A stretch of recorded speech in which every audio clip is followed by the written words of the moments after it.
একেবারে পুটকির মধ্যে ভরে দেবে একেবারে। দেন পুটকির মধ্যে বইরা দেন। সারা জীবন লেখাপড়া করে তো মাথা দিয়ে ঢুকাইতে পারলাম না, পুটকি দিয়ে ঢুকাই দেন, এরপরও পড়া মোরা পরীক্ষায় পাস করি। দেন দেন।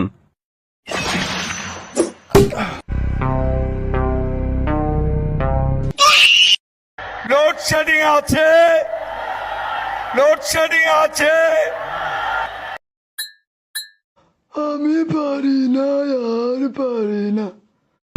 ব্রেকিং নিউজ, দেশে কারেন্ট না থাকার কারণে এসএসসি পরীক্ষার্থীরা পড়াশোনা করতে পারতেছে না। জানা গেছে সন্ধ্যা হলে এই কারেন্ট চলে যায়, তাই সাদিয়ার রূপের আলোতে পড়াশোনা করে এসএসসি পাস করতে চায় যুবকরা। এরকম তথ্য উঠে আসে ভুয়া টিভির কাছে। বিস্তারিত সাকিব।